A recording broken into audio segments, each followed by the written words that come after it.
السلام علیکم ورحمۃ اللہ وبرکاتہ۔ آج کا ہمارا موضوع جو ہے اس کا تعلق، یعنی آج کا موضوع ہے ہمارا غصہ۔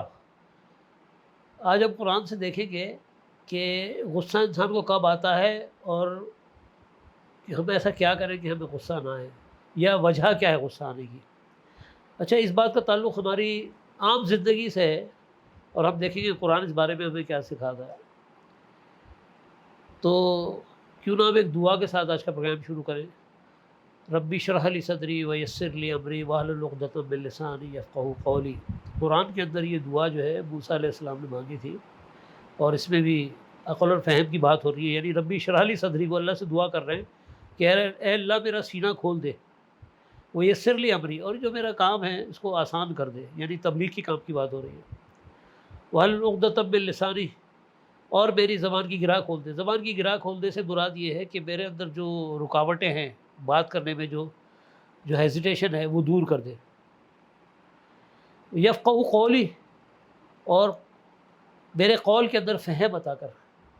تو یہ فہم جو ہے وہ بہت اہم چیز ہے، اور فہم کا ہونا بہت اہم ہے۔ اس کا تعلق ڈائریکٹ شعور سے ہے۔ اچھا، غصے کا آنا جو ہے اس کی وجہ ہی شعور کی کمی ہے۔ انسان کو غصہ جب آتا ہے کہ کیونکہ انسان فطری طور پہ جو ہے نا، اس کے اندر ایک چیز ہے کہ وہ چاہتا ہے کہ جو میں ہوں سامنے والا بھی وہی بن جائے، یعنی وہ اپنے سانچے میں دوسرے کو ڈھالنا چاہتا ہے۔ وہ چاہتا ہے کہ پوری دنیا ایسی ہو جائے جیسے میں، تاکہ وہ انڈرسٹینڈنگ ہو جائے، جبکہ ایسا یہ طرز عمل صحیح نہیں ہے۔ اس بارے میں قرآن کیا کہتا ہے وہ بھی دیکھتے ہیں، اور اس کا تعلق ہماری ڈائریکٹ عام زندگی سے ہے۔ اکثر آپ نے دیکھا ہوگا کہ فساد جو ہے غصے سے ہی اسٹارٹ ہوتا ہے۔ جیسے طلاق، پچھلا ہمارا موضوع طلاق بھی رہا ہے۔ طلاق کی وجہ بھی یہی ہوتی ہے کہ فلانی بات پہ غصہ ہوا، اور جی غصے میں طلاق ہو گئی، اور اب ہم ساتھ نہیں رہ سکتے۔ تو انسان کے لیے غصہ آنا جو ہے وہ تو ایک عمل ہے کہ انسان کے اندر اللہ تعالیٰ نے یہ تمام چیزیں پہلے سے رکھی ہیں، یعنی غصے کا آنا، خوشی کا اظہار ہے، غصے کا اظہار ہے، وہ کرتا ہے انسان۔ لیکن غصے پہ قابو پانے کے لیے پہلے میں ایک آیت رکھتا ہوں۔ شعور کی کمی کی وجہ سے ہوتا ہے یہ، ہمیں کیسے پتہ چلے گا قرآن ہمیں کیا بتاتا ہے؟ جیسے سورہ بقرہ کی 12ویں آیت ہے، الا انہم هم المفسدون ولکن لا یشعرون۔ تو الا یعنی خبردار، جان لو، آگاہ ہو جاؤ۔ الا انہم هم المفسدون، کہ یہ جو ہے نا یہ فساد، یہ جو لوگ فساد بتاتے ہیں ان کے بارے میں اللہ کا، ولکن لا یشعرون، یہ فساد اس لیے مچاتے ہیں لیکن ان کو شعور نہیں ہے کہ وہ فساد بچا رہے ہیں۔ یا دوسری آیت ہم لے لیتے ہیں سورہ نحل کی، کہ اس میں ہمیں ایک چیز اور پتہ چلتی ہے کہ جب انسان زندہ ہوتا ہے نا تو یہ ساری چیز اس کے ساتھ رہتی ہے، اور جب انسان مر جاتا ہے تو اس کا شعور بھی اس سے چھن جاتا ہے۔ یعنی شعور کا ہونا ہر زندگی کے ساتھ جڑا ہوا ہے۔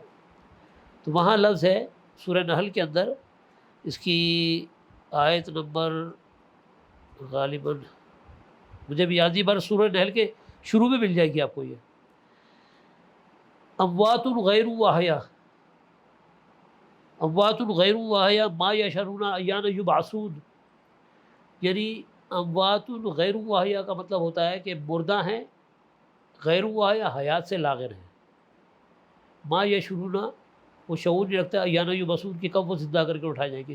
یعنی جو شخص مر جاتا ہے جب وہ حیات سے لاغر ہو جاتا ہے تو اللہ بتا رہا ہے کہ ان کو شعور نہیں ہے کہ وہ کب زندہ کر کے اٹھائے جائیں گے، یعنی ان کا شعور نہیں ہے، ان کا اگلی زندگی بھی ملنے والی ہے، یعنی دوبارہ انہوں نے اٹھنا بھی ہے۔ یہ سورہ نحل کی اس سے پہلی اگر ہم ایک آیت پڑھیں گے تو وہاں پہ پتہ چلے گا یہ اصل میں موضوع یہ تھا کہ والذین یدعون من دون اللہ، کہ وہ لوگ جن کو تم اللہ کے سوا پکارتے ہو، لا یخلقون شیئا وهم یخلقون، وہ کسی چیز کے خالق نہیں بلکہ وہ تو خود مخلوق ہے۔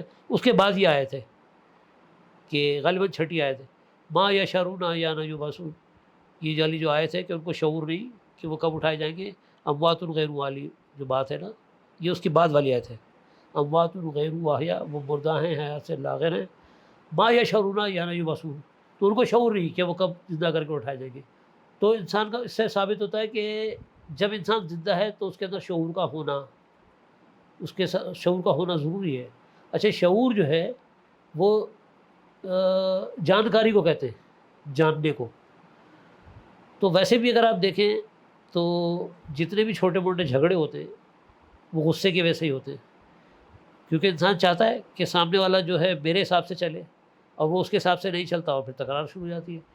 اچھا، صرف یہی نہیں کہ ہماری عام زندگی میں اگر اس کا دیکھا جائے تو اس کا تعلق جو ہے دین سے بھی ہے۔ جب ہم نے دین کو مذہب بنا لیا اور اپنے اپنے عقیدے بنا لیے اور اپنے اپنے مذہب بنا لیے، یعنی ایک ہی دین کو ہم نے، دین کے ٹکڑے ہوئے اس پہ ہم پروگرام کر چکے ہیں کہ مسلک کیسے بنتے ہیں۔ اس کے اندر یہ ہم نے کہا تھا کہ یہ جب مذہب بنا، اسٹارٹ ہم نے یہی سے لیا تھا کہ جب 4 ٹکڑے ہوئے، یعنی 4 مذہب بنے اس کے اندر، اور پھر مذہب کے اندر مسلک بنے، یعنی اس میں بھی پھر راستے نکلے۔ تو اس کے اندر بھی آپ دیکھ لیں کہ ہر کسی کا یہی ہوتا ہے، موقف یہی ہوتا ہے کہ جیسا میں عمل کر رہا ہوں ایسا عمل دوسرا والا بھی کرے۔ وہ عمل وہ نہیں کرتا تو وہ کافر ہے، وہ منافق ہے، وہ یہ ہے، وہ، یعنی اس کے اوپر فتوے لگانا شروع کر دیتے ہیں۔ ہم چاہتے ہیں کہ جو، یعنی ہمارے عقیدے کے مطابق سارے لوگ اسی مطابق عمل کریں، بس وہی مسلمان ہے جو ہمارے عقیدے پہ چل رہا ہے۔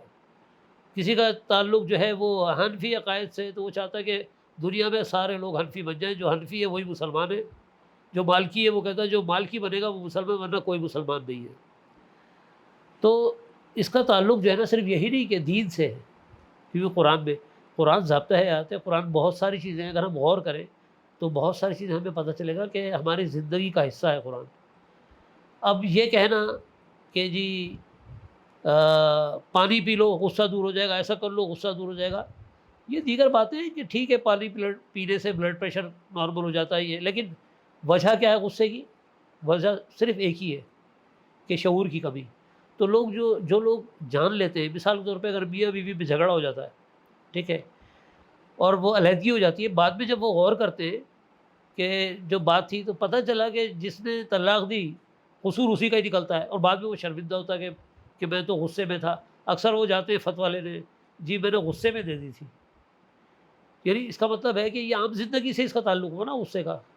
اب اس کو مطلب، یعنی اس کا مطلب یہ ہے کہ یہ ہمارے دین کے اندر یہ بات ہمیں بتائی جا رہی ہے کہ تمہاری عام زندگی میں اگر تم غصے پہ کنٹرول کرنا چاہتے ہو تو جانو، سمجھو، جانو، یعنی علم کو جتنا حاصل کرو۔ علم یہی نہیں کہ صرف کتابوں سے علم ملتا ہے، یہ جانکاری صرف کتابوں سے نہیں ملتی۔ ہم جو لوگوں سے ملتے ہیں ایک دوسرے کے ساتھ، اگر ہم مطلب یعنی ایک دوسرے کے ساتھ انڈرسٹینڈنگ کریں، ہم سمجھیں اس کی بات کہ سامنے والا کیا کہہ رہا ہے، اگر اچھی بات کہہ رہا ہے اس کو تسلیم کر لیں، نہ کہ ہم انا کا مسئلہ بنا لیں اس کو کہ نہیں یہ ہمارے حساب سے تو یہ ہے، آپ کے حساب سے یہ ہوگا، ہمارے حساب سے یہ ہے۔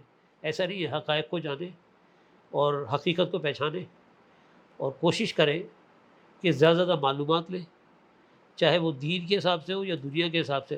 دنیا بھی دین سے الگ نہیں ہے، دنیا جو ہے یہ دین کا ہی حصہ ہے، کیونکہ اس کائنات کو تخلیق کرنے والا یہ رب کائنات ایک ہی ہے۔ جب اس نے اس کائنات کو تخلیق کیا اور ہم اسی کائنات کا حصہ ہیں، تو اس کا مطلب یہ کہ ہمارا تعلق جو ہے نا دنیا سے ہی ہے، اسی دنیا میں رہ کے عمل بنانا ہے۔ دارالجزا تو یہی ہے، اور وہ جو دوسری زندگی ہے وہ تو دارالعمل ہے۔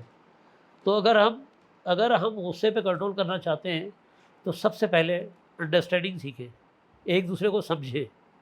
جب ہم ایک دوسرے کو سمجھ لیتے ہیں، یہ نہیں کہ اگر ٹھیک ہے اس کی اچھی بات ہے ہم نے ماننا ہے، بھلے وہ ہمارے عقائد ہمارے نظریات سے اختلاف ہے اس کے اندر، لیکن ہمیں ماننا ہے، اور اچھی بات کو ماننا اچھی بات ہے، رجوع کر لینا چاہیے۔ بہت ساری چیزیں ہماری سمجھ میں نہیں آتی، لیکن اگر ہمیں کوئی سمجھا رہا ہے اور وہ بتاتا ہے کہ بھائی اللہ کا فرمان تو یہ ہے، تو ہم اس دنیا میں رہتے ہی کس لیے ہیں؟ اسی لیے تو آئے ہیں اس دنیا میں کہ ہم یہاں پر اچھے عمل کریں اور اچھی جزا لیں۔